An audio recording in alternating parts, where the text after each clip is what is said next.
madaling alagaan, at madaling paramihin. Yan ang mga katangian ng rabbit o ng kuneho na mas kilala nating lahat bilang pet. Ngunit, alam po ba ninyo na maaaring pagkakitaan ng pag-aalaga nito? Yan ang ating pag-aaralan, ang industriya ng rabbitry.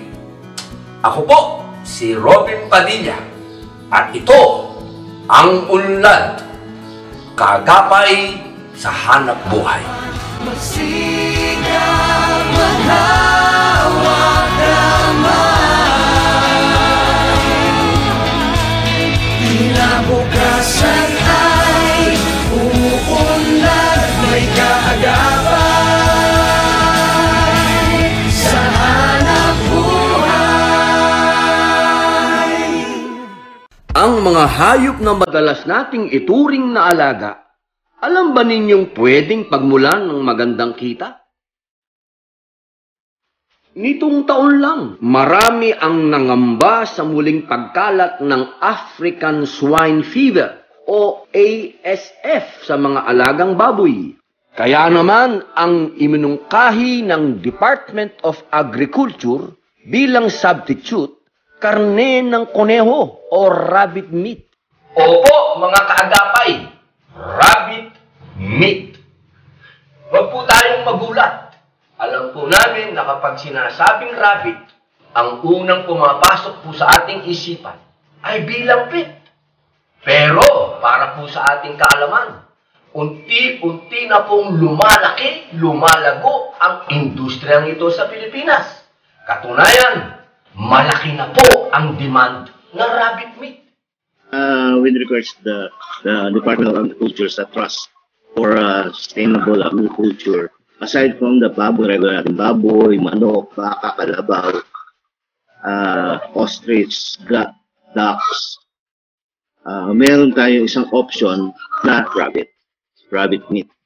Dinala ng mga Amerikano ang mga fish workers noon sa Pilipinas ang rabbit, hindi as pet, but for additional protein for their fish core.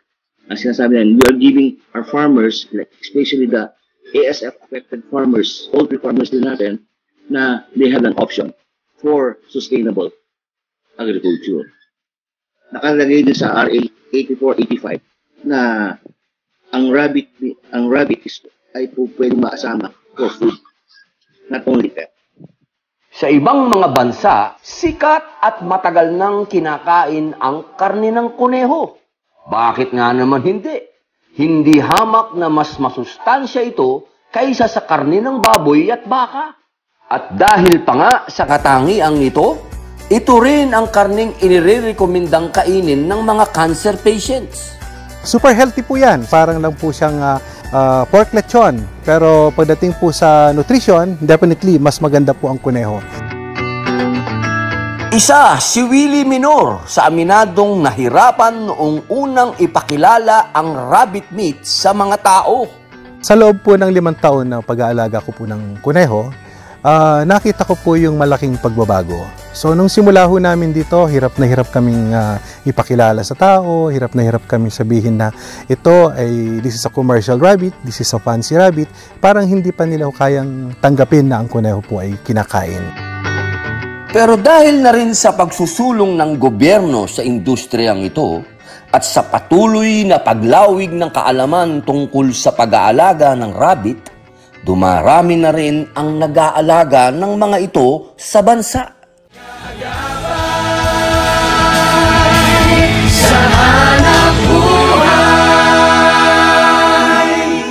Ano nga bang meron sa rabbit? At parami ng parami ang nag-aalaga nito. Tayo po ngayon ay nasa rabbitry farm ng kasalukuyan sa Unlad po. Ang kasalukuyang alaga po namin ngayon ay nasa 400 plus na po na mga rabbit.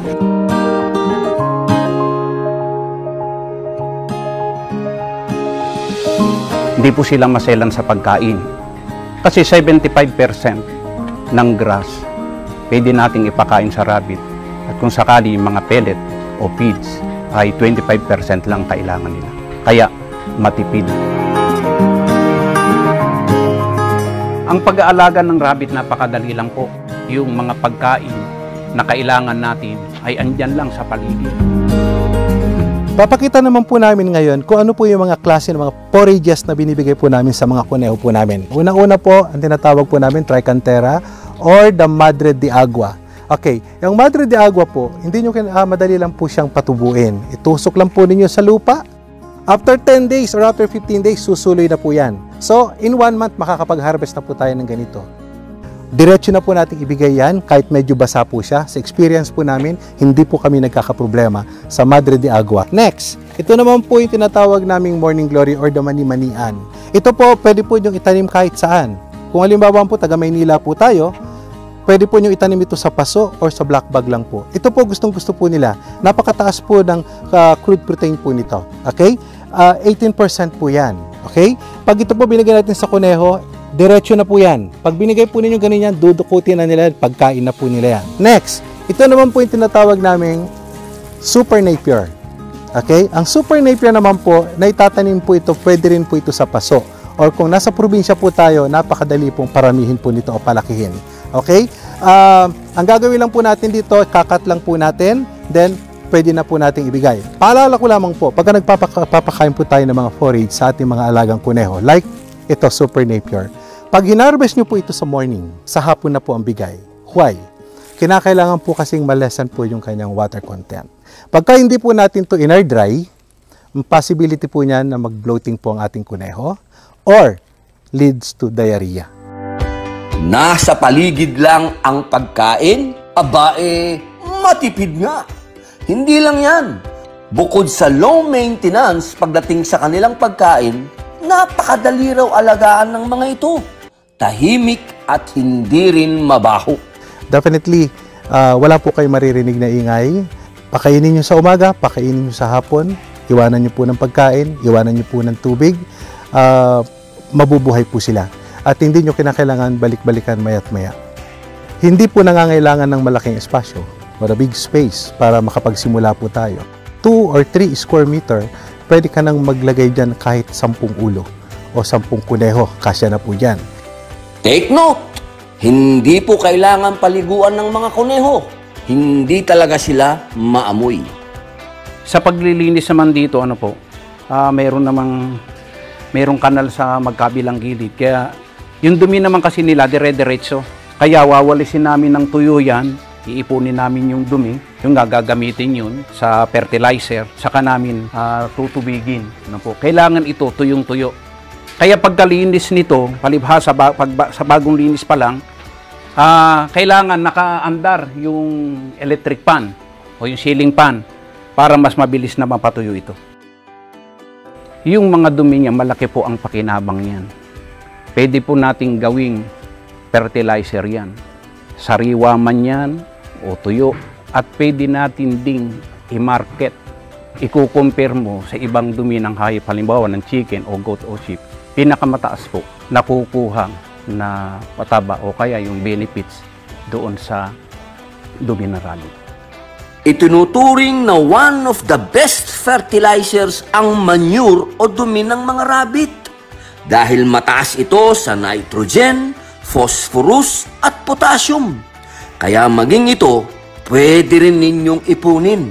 Sa madaling salita, bukod sa low maintenance at madaling alagaan, sulit at marami ang pakinabang na makukuha sa kuneho.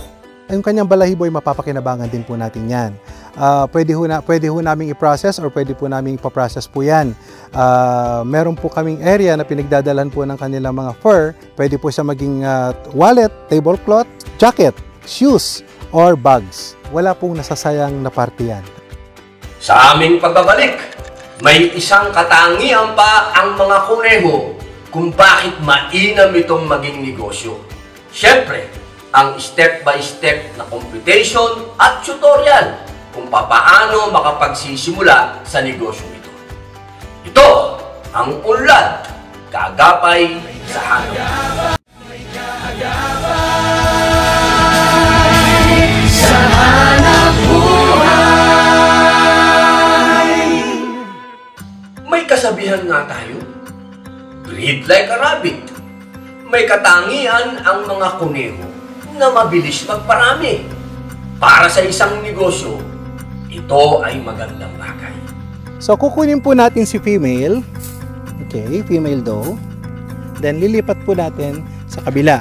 Ito po yung ating breeder back. Okay. Then, let's wait.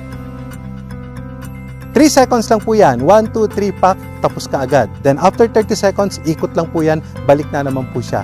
In 5 to 7 minutes, nakaka 7 times na rin po siya. Ganun siya kabilis. So, napakadali lang po. Importante po dito, pagka nagpapamate po tayo ng kuneho, huwag po ninyong iiwanan hanggat hindi po siya nakakaisa or dalawa.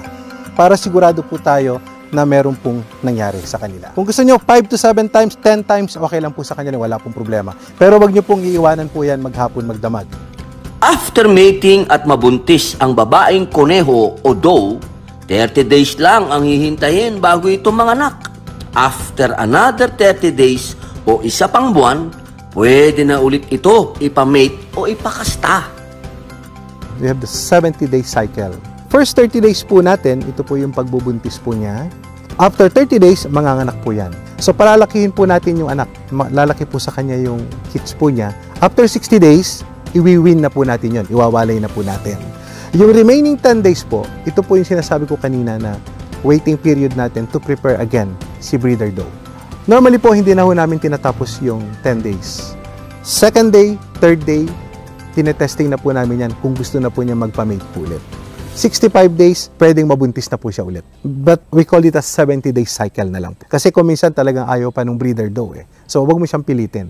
Pero mas maganda po yun, within that period, yung 10 days na yan, pagka napamate mo siya ulit, masusunod mo ngayon yung 70-day cycle. At pag nanganak ang babaeng kuneho, wala kang kinakailangang gawin at hindi rin kinakailangang bantayan. Ito po yung bagong panganak na rabbit. August 6 pa lang po siya. Kahit yung mga ganitong cage lang, yung ganitong box na maliit, sila na po yung magpe-prepare niya. Yan po yung balahibo niya. Ang rabbit kasi bagong manganak, 4 days, bagong manganak, tinatanggal niya yung balahibo niya, nilalagay niya dyan. Yung pinaka-silbing protection din niya sa mga anak niya.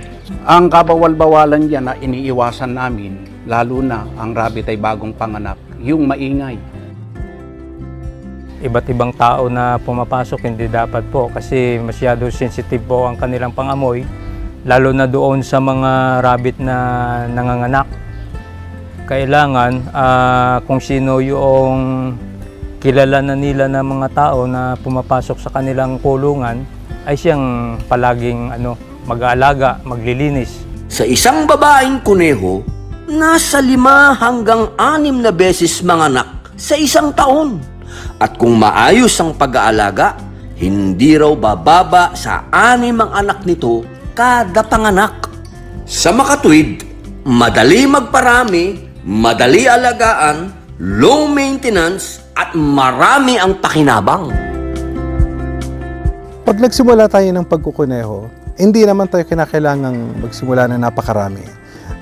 Meron po ako stages po dyan. Meron po ako tinatawag na backyard, small scale, medium scale, and the large scale. Yung backyard po is we have at least 6 heads. 4 na babae, 2 lalaki. So pwede na po tayo magsimula doon. Tulad ng ibang mga hayop, mahalaga na maayos ang kulungan ng mga kuneho. Yung kulungan po natin, hindi nyo po kinakailangan bumili ng mahal. May mga improvise po na pwedeng gawin, made of bamboo, chicken wires, kakasya na po sila dyan. As long na hindi sila makakawala, hindi po sila maaabot ng mga sinatawag natin mga predators po, pwede na po sila mag-stay po dyan. Mahalaga ang kulungan sa mga kuneho dahil dumarating sila sa stage na territorial o ayaw nila ang may kasama sa cage. May natatanging paraan rin sa pagpapainom ng tubig ang mga rabbit farm owners na kung tawagin nila ay centralized water drinker system. If you notice, meron po tayong tank na nakasabit doon. 16 liters of water yan sa water tank. Yung flow po ng water, dire-diretso po yan. Kung mapapansin po ninyo, ito na po, dito po tayo. Ito po yung tinatawag naming water drinker, automatic water drinker. Iko-connect lang po natin yung T para mag-connect po dito, dire-diretso po yan. Yung T naman po, dito po umiinom si rabbit. Ito po yan. Kakagatin niya po yan, lalabas po yung water. Okay? Itong mga hose naman po na ginagamit namin, para mas madali pong pumasok yung water, kinakailangan po hindi po siya nayuyupi. Importante rin daw ang ganitong sistema para makasave ng time at energy dahil hindi mo na kailangang isa-isa at araw-araw painumin ng tubig ang bawat kuneho na meron ka. Sa ganitong sistema rin maiiwasan ang kontaminasyon o mahaluan ng ihi at dumi ang tubig na iniinom ng inyong mga alaga. Kung halimbawa po na pag-isipan po ninyo na po na pagsisimula po is 6 na kuneho. So, definitely, 4 na babae po yan, saka 2 lalaki. How much is that? 500 per head na lang po ang pag-usapan po natin. So, magkano po yon? That is 3,000 pesos. Maglaan ng karagdagang 2,000 para sa kulungan, water feeder, water drinker, at pagkain ng mga rabbit. Yung pagkain po nila na pellets po, o the commercial pellets, hindi po siya ganun kamahal. Ang price range po niya nasa 30 pesos to 35 pesos lang per kilo. Okay? Ilang araw po nilang kakainin yung 1 kilo. That is good for 10 days for every rabbit. We're talking of full-grown rabbit na po yun. Eh kung baby pa ho itong mga to, you will start at 2 months po yan eh. So at the age of 2 months, ang pagkain lang po niyan, siguro sabihin na natin nasa 20 grams lang po yan. Sa makatwid, sa backyard rabbitry na may 6 na rabbit bilang panimula, 5,000 lang ang magiging puhunan. Halimbawa po, nanganak po yung aking kuneho ng sabihin na natin po na 5. So, how much is that? That is 2,500. So, at 2,500, sa 5 beses na anakan, we have 12,500. Magkano po yung puhunan po natin nung nag-umpisa po tayo? It's only 6,000. In 1 year, 5 to 6 times po siya pwedeng manganak. 5 to 6 parities po yan. Gaya ng nabanggit na namin, madali at mabilis paramihin ang mga kuneho. Sa 5 anak na lang ng isang breeder doe, 2,500 na ito kapag naibenta ng 500 pesos ang isa. Imi-multiply mo ito sa 4 dahil meron kang panimulang 4 na doe, 10,000 sa unang anakan pa lang ng inyong mga doe. Bawi ang puhunan. Unang anakan pa lang ito. 5 hanggang 6 na beses manganak ang isang doe sa loob ng 1 taon. Sa hanap buhay.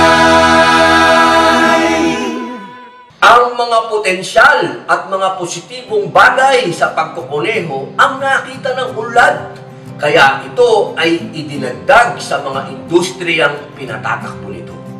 Ang ating proyekto na tinatawag po natin ngayon na rabbitry farming ay nagsimula po ito nang magbukas ang taong 2020. Ito po ay isang napakagandang proyekto ng ating pamamahala na isa po ito sa sinususog ng Department of Agriculture sa ngayon. Ang karne ng kuneho ay malaki ang pakinabang sa ating katawan. Paraan din ito upang mas lumawak pa ang pag-agapay sa mga mamamayan. Isang patunay dito si Ram na dahil sa dumating na pandemya ay nawalan ng trabaho.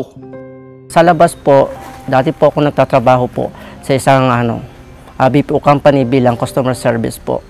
Tangan lang po sa pandemic kung nangyari po ngayon, malaking abala para sa amin po. Sabagat yung kumpanya pong aking pinapasukan ay tuluyan pong nag-lockdown. Hindi po sasapat po yung naipon ko yun kasi marami rin po akong tinutulungan tulad po ng mga tiyahin ko po saka yung mga pamangkin ko po. Siyempre po sobrang bigat po para sa akin na mawalan po ng trabaho po. Kasi siyempre yung pang-araw-araw naman po, mga bayarin sa sa bahay, mga gastusin po. Kung pagsubok ang pag-uusapan, hindi na yon bago kay Ram. Sa kasama. Dito pumasok at umagapay ang unlad sa kanyang buhay. Makatapos po mag-lockdown po nung aking kumpanya pinapasukan, biyaya po biglang nag-text po sa akin yung aking katiwala po na naghahanap po sila ng trabahador dito po sa unlad. So, hindi na po ako nagdalawang isip na kahit na gaano kabigat to o iba siya sa aking nakagis ng trabaho po doon. Sumasaya po ako. Ginab ko na po ang trabaho na to. Mas, biyaya naman po sa Ama, hindi naman ganun kabigat po yung trabahong ibinigay niya sa akin. Although, kailangan ko namin pong maging responsibilidad na mabigat po doon sa pag-aalaga po na inaalagaan po namin mga kuneho. Hindi naman naging mabigat ang trabaho kay Ram. Sa katunayan, na-enjoy at nagustuhan pa nga niya ito. Nalilibang po ako, lalo na po yung mga alaga po namin, nakakatuwa po siya. Tapos yun, marami po akong natutunan na mga bagay na ngayon ko lang po nalaman. Sobra po akong nagpapasalamat po sa pag-agapamahal ng pangkalatan natin kay Ka Eduardo sa biyayang pinagkalo po niya itong tatrabaho po dito sa UNLAD kasi marami po siyang natutulungan mga katulad namin na nangangailangan, lalo na po sa panahon ngayon na pandemya po. Sobrang laki po tulong po nito para sa mga pangangailangan na pantusos namin. Salamat po ako ng sobra po. Sa bawat pagsisimula ng negosyo, pinakamahalaga ang may sapat na kaalaman. At dyan namin kayo tutulungan. Katulad sa industriya ng pagkukuneho o rabbitry, na malaki pala ang pag-asang umunlad at kumita. Ako po, si Robin Padilla. Magkita-kita po tayo sa mga darating pang linggo. Dito lang, sa Unlad, ang kaagapay sa hanap